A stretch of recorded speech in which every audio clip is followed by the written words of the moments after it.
Hey guys, welcome back to my channel for another video. If you can see from the title, we're making bookmarks today.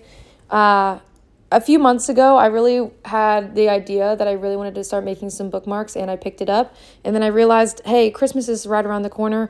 Why not make a bunch of handmade bookmarks for people in my life? I think that they would love it. I personally think that it's an amazing craft to just pick up.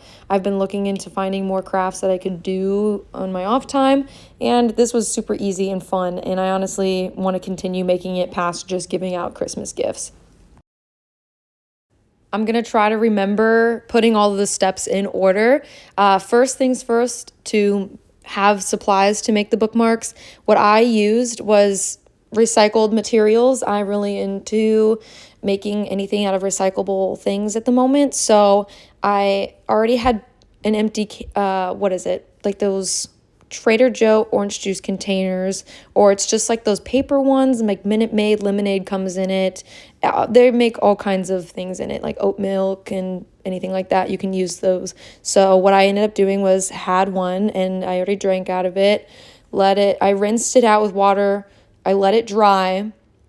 And then I cut the top off of it and I cut the bottom off of it, which left me with one big box, essentially with no top or bottom. I then cut that into strips into what seemed like a reasonable size for a bookmark.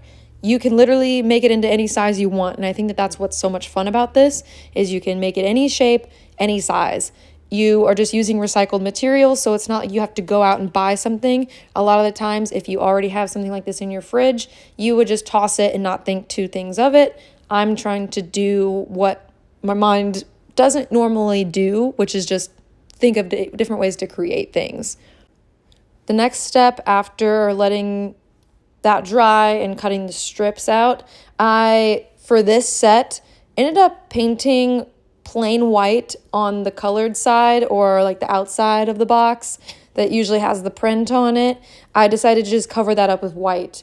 What I did not think to do was to paint the plain side, so I ended up doing that for the second set of bookmarks that I did that I didn't do on camera.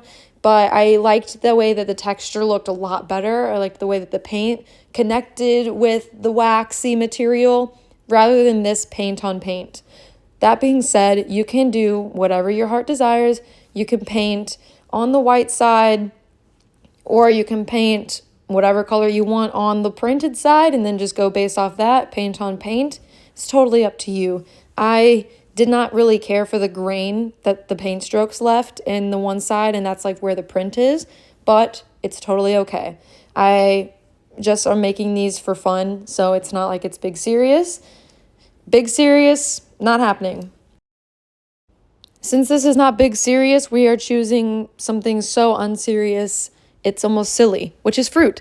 I looked up different pictures of bookmark inspirational ideas off of Pinterest, and that's the mother lode of finding anything creative. So that's what I am doing, is looking up references of pictures of fruit, and that's what I'm going to do for this set. I have expanded off camera doing some other things like pizza, and I have a gingerbread man going. They're honestly adorable. I want to continue this craft. This is something I'm actually getting so much fun out of. The little tiny baby little doodles, it's killing me. I literally can't. So once you have kind of started doing this, you'll realize that you are going to have to let things dry. So doing multiple at a time is kind of convenient, because you can just bounce between doing all of them at different times and letting things dry and going back to it.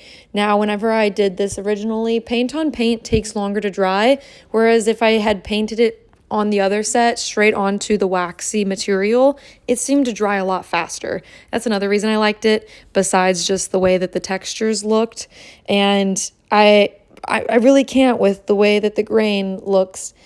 It's not bad. I can just see every paint stroke of the base layer, and it just doesn't satisfy my itch.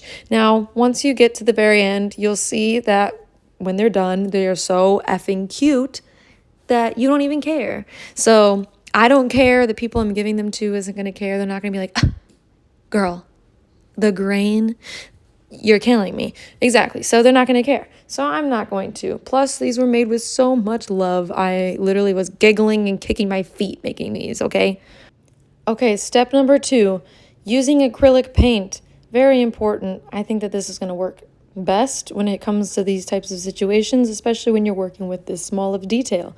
Now, if you're using a really big slab of that carton and you decide to make the world's largest bookmark and you aren't making tiny itty bitty baby details, then I guess props to you. Oh my God, wait, look how cute that is. I forgot that I did that. Oh, adorable. Either way. Also, I don't know how the seeds in watermelon work, so this just kind of went all over the place. It's not my proudest moment, but it's totally okay because I don't really care. It's cute. The next step in this tutorial is adding tiny little baby hearts everywhere because I think that just adds so much to these. If you're going to copy and paste my exact things here, I can't stop you.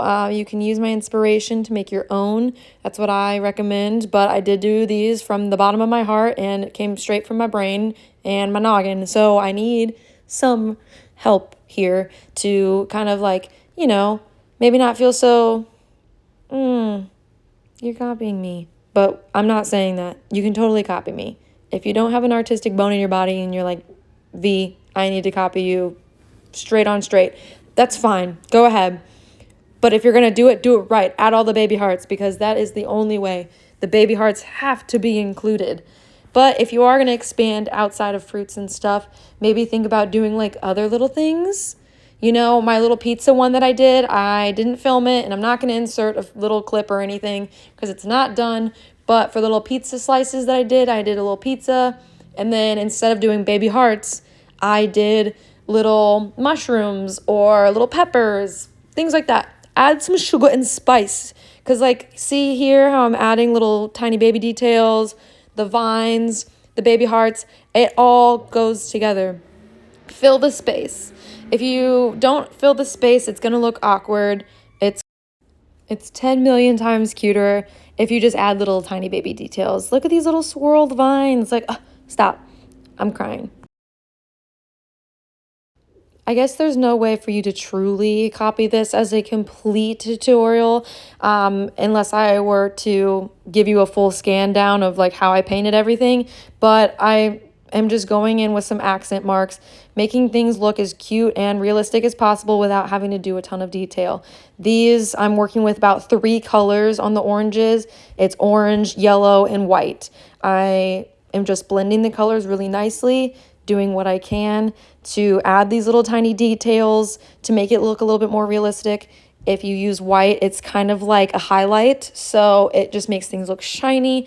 If you want your fruit to kind of look a little bit more shiny, like it's a little bit more realistic, like on the lemons or perhaps on the cherries, you're going to want to add those little white marks to make it look like it's 3D in a sense. So that's just what I'm doing here, adding those little white marks so that it could give it a little bit more detail. If I'm not mistaken, I am pretty sure, except for the blueberries, I went around on all of my fruits and added a little white detail just to give it kind of like a little bit more dimension. Blueberries, I think that they're totally okay being dark and gloomy little babies. If they don't want to be shiny, that's totally fine. I'm not blaming them. Okay, quick, just for this, all you need to know is for the rest of this, I'm just kind of going in and adding little small details. If you're following this exactly, just try and do your best, girl. I don't know. I didn't really want to go into full detail about how I exactly did everything because I truly want you to use your creativity and your imagination. You don't need to see every single color that I'm using, every single direction of stroke of the brush. I really, truly just want you to see how I did this initially so that we can, come together to make different ones. You can follow mine, but please use your creativity. I beg of you. I know it's inside your little noggin. And I don't even know what I'm doing anyways. To be able to describe it to you would be to have to try and tell you why bugs exist. I don't know, girl, okay? Anyways, I'm stressing out. Look at them. This is the finished product. Listen, I already had all of this ribbon for the perfect colors already in my closet. Do not ask me how. But it worked out perfectly. Go buy you some ribbon if you don't have any ribbon. Make sure it matches.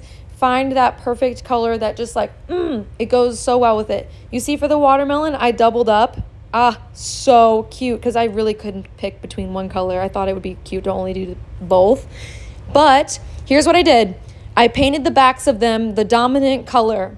You can obviously see the brush strokes, but it does not matter. They are the backs.